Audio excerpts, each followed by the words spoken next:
A budget is essential to ensure your financial success, regardless of your financial path. It may help you restore your funds after the epidemic, or it can help you pay off high-interest credit card debt. Whether you're budgeting for irregular income or following a spending plan that emphasizes saving, various budgeting programs have varying degrees of sophistication.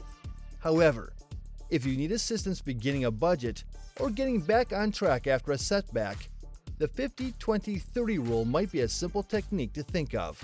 However, with changing times, do you think that it is applicable in 2022? Hello and welcome to our video. Today we are going to look at the 50-30-20 rule. We will learn what it is, how to apply it, when it is applicable, and most importantly, is it applicable in 2022? Before we do that, remember to subscribe, like, comment, and share the video. Let's get started.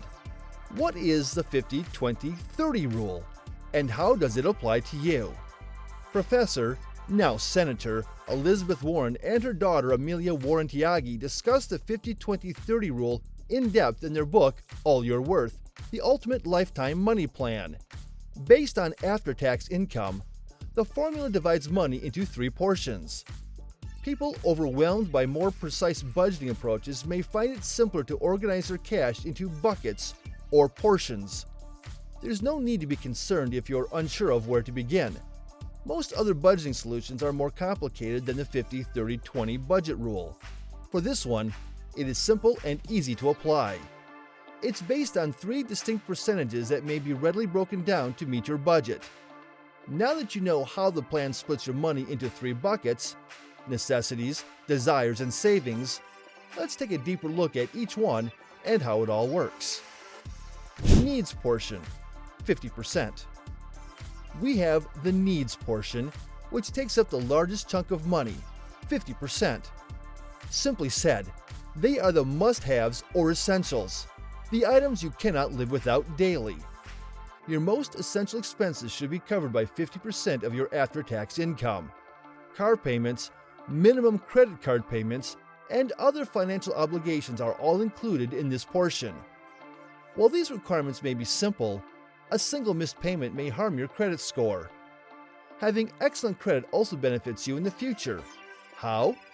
It's crucial for securing reasonable terms and interest rates on future credit cards and loans. This budget may vary from individual to individual. If your demands exceed 50% of your take-home pay, it is wise you make some adjustments to reduce your spending. It might be as easy as switching internet providers or discovering new methods to save money while shopping. It might also imply making more significant life adjustments, such as seeking a less costly living environment. Wants portion, 30%. This is the fun bucket, which contains everything you like but isn't necessary. If you break it down, everything in the wants category is optional. Dates or eat-outs, clothing, technological devices, money spent on hobbies, trips, and Netflix membership are just a few examples. Consider the following scenario. Aside from not being necessary for living your life, the cost of your desires may change monthly, although the cost of your necessities usually remains constant. Rent and internet bills, for example, are always the same amount, and gas bills are typically about the same price each month. However, uncontrolled entertainment or apparel expenditures might fluctuate monthly, putting your budget at risk. When you already have 3 game consoles, why buy another? That's a desire since you'll most likely live without it. Also, bear in mind that premium improvements may fall under this category. For example, if you opt to buy a fancier automobile rather than a cheaper one, this falls under the desire group. Don't feel bad about wanting and spending money on products in this portion. Keep in mind how much money you've put aside and try to remain within the limits you set for yourself. Savings and debt portion, 20%. Anything relating to saving, debt, and other financial objectives all lie here. This bucket is sometimes overlooked and may be regarded as the least fascinating place to invest your money. That's because your money may quickly be absorbed by your plainly vital requirements and your inherently appealing desires. But that doesn't mean it should not be considered. Start by concentrating on your emergency fund if you're having trouble dividing the remaining portion of your take-home income between savings and debt. What's up with that? If you don't have at least 6 months' worth of living costs saved up in case of an unexpected incident or job loss, your finances will suffer significantly. If you can afford it, put aside at least 20% of your income to cover this basis initially. After that's taken care of, you may use this money toward other savings or investing objectives. This might involve contributing to a mutual fund account or investing in the stock market via an individual retirement account, or IRA. Additionally, having access to a 401k plan via your work might be a wonderful way to save money before taxes. Savings might also include loan repayments in this area. While minimal payments are classified as needs, any additional payments that lower the principal and future interest owings are classified as savings. This savings category should only include debt payments that are more than the minimum necessary. Having realized that, let's consider how this rule might help you save money deeply.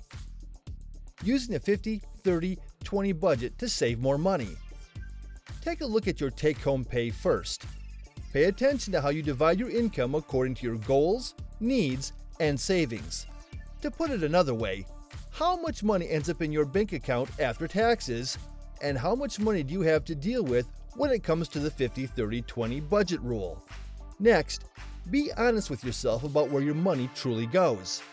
Calculate how much money flows into each bucket. You can do this using basic math. If your take-home salary is $2,000 every 2 weeks, the rule says you should put aside $1,000 for necessities, $600 for desires, and $400 for savings. It's okay if things don't exactly fit together. This is the ideal opportunity to get your hands dirty and make some changes to make it work for your financial situation. The second thing you may want to consider is reducing your expenditures. It might be challenging to reduce the cost of your necessities, mainly when most of these things are inevitable. You can only cut down on so much, but it's not impossible. Begin by reviewing each bill and determining what you can do to lower your monthly spending. Is it possible to contact your mobile phone provider to check if there are any special offers you can take advantage of? Are there any shopping applications that provide you with discounts or information on how to get the best deals on groceries? While decreasing expenses in your wants bucket is theoretically simpler than cutting costs in your needs bucket, it's difficult to give up spending on items you like. You also don't want to get into a pattern of over-restricting yourself and then overspending.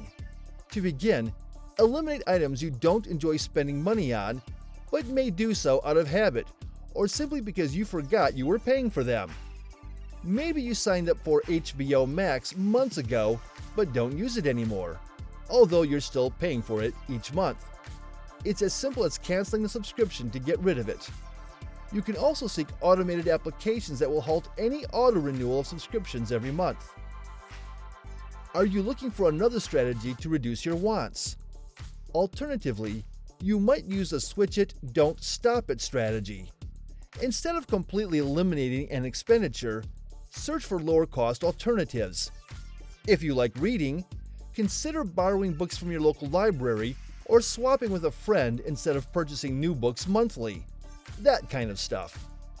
Finally, make it simple to save money as one of our approaches to make this rule work. Do the following to show your savings bucket some love. Create a system of automated transfers. Take advantage of automatic saving, which automatically rounds up each debit card transaction to the closest dollar. The difference is then saved and transferred from your checking to your savings account. You're saving money without having to think about it that way. The 50-30-20 guideline is a simple, straightforward method that, when followed, may help you remain inside your budget and make consistent progress towards your debt repayment and savings objectives. Having reached this point, do you think this is a rule that should be considered in 2022? I will give you 2 reasons why you should.